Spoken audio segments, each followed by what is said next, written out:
All right, everybody, we have reached the somewhat turning point of this series of Album on the Table. Now, Let It Be is the subject this week. And as I said at the beginning of this series, we were going to go in recorded order.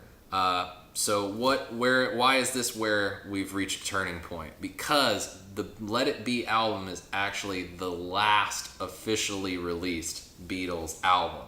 However, the songs were not the last recordings of the band. And I think, as an example of a final album, Let It Be is the worst way to go out, personally. Because at this point, they were not getting along. They were not on the same page, and they were butting heads all the time. And you can tell on this album. There are many instances on this album where you can tell that they are not getting along. And I do not like the idea of a band going out on a bad note. And to me, there are times on Let It Be, although there are beautiful songs on this album, that you can tell they're not on the same page. And to me, that does not sound good. So, well, I can't say it would be a turning point because it's the end. It's like the end point. These two albums are the end. Well, I mean, a turning point would mean that everything from here on out would be different, and there's only one thing left. I mean a turning point in the sense of, the way that we're presenting these to you all. You probably could look chronologically and see, oh, this is the last. But I really feel, and when we get to Abbey Road, I will explain why, that is a much better example of a last album. Now, there are great songs on this album, and as you can see, we have two separate versions. The version that I hold is Let It Be in its original form. The version that Cinda is holding is Let It Be Naked. Now, this version was released sometime in the late 90s, early 2000s. 2003. 2003, thank you. Thank you, copyright dates. As a more true version of the original vision of what Let It Be was to be. Now, there are several songs on Let It Be that include production by the legendary Wall of Sound producer Phil Spector. Let It Be being one of those. So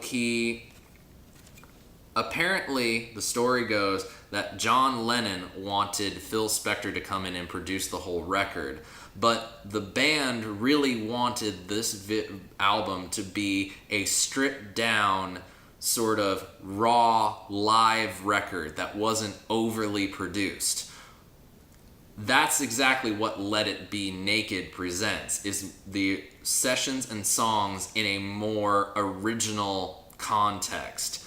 It says original recording sessions produced by the Beatles and George Martin. Yeah. However, so the normal way. Yeah, exactly. However, if you read in some of the notes, I'm trying to see exactly where. It says... There we go. This is a new phase Beatles album, essential to the content of the film Let It Be, because at the time they were recording they were filming the recording and writing process, was that they performed live for many of the tracks. In comes the warmth and the freshness of a live performance, as reproduced for disc by Phil Spector. Phil Spector's touch isn't all over this original version of the album, but the Long and Winding Road, that has Phil Spector's Wall of Sound going on. And the Let It Be version on the original Let It Be on this particular album, I like his touches to it with some orchestral arrangements in there, but I feel like the Long and Winding Road, it steps all over Paul McCartney's performance. Like the Let It Be Naked version, which is much rawer and much truer to the idea of a band performing live, I vastly prefer that version. You can hear Paul's vocals. He's allowed the ability to expand on the melody and play his parts with some sort of beauty and litheness to it, where that you really feel like he's putting his all into the performance. In the original version, I feel like there's a stifled nature to that song where you're striving so hard to hear his original melody, and the backgrounds are just kind of killing it. Personally. I don't know which version I've heard. You've probably only heard this version. I love that version. Then. I don't know. I think there's great songs on this album. Well, I think that'd be the best song. Yeah. To me. But there are definitely things on this album that's kind of like, why are they there? Like, Dig It. Oh, wait. Don't Let Me Down is not on this. Yeah. But it's on this. Yeah. Don't Let Me Down was a song that they intended to put on this album, but never did. So if you go and watch like the rooftop concert videos, they play that song. That song's excellent on there. Wonderful Why is that song. not on here? See? Songs like little bits like Dig It. It's just them randomly playing stuff and John Lennon quoting Like a Rolling Stone, and then it just ends with him going, dig it, dig it, dig it, dig it, and it fades out. It makes no sense. Maggie May. Why? Like, probably... Well, I think we found Sean's least favorite album. But there's great songs on here. So I can't say it's my least favorite, because there's songs that I love on here. I just think... I really like I've Got a Feeling. Oh, that was a great song. And Across the Universe. Great song. See? Like, there's great songs on here. Get Back is really fun. Oh, it's such a great song, and it's like, you could tell that there was something that they were going for, but because one guy was fighting the other, was fighting the other, was fighting the other, nobody was working together. So I can hear that tension. Now, to disagree with your argument that a band shouldn't go out on a bad note, sometimes you can't help that. If the band is falling apart, there's no goodwill anymore, then the last thing they put out is going to be bad.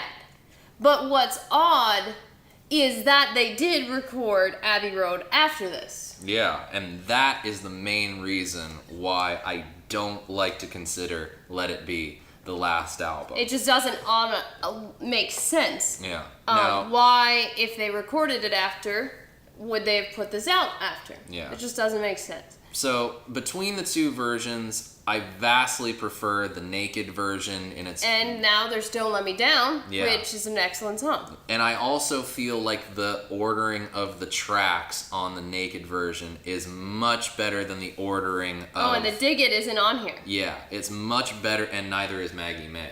It's much better than the ordering of songs on the original version. Well, it ends with Let It Be. Which It be. Which should be the case. So if this were the original release, I would be able to consider Let It Be a great ending point for the Beatles. But it didn't, so it is what it is. Now, what else? So Sean wants you to check out the Let It Be Naked. No, I think you should check out both, because it's worth it to see... In the context of the career of the Beatles, to me, it's essential to see where they are with this recording. However, you should listen to the naked version, because to me, that's the original intent.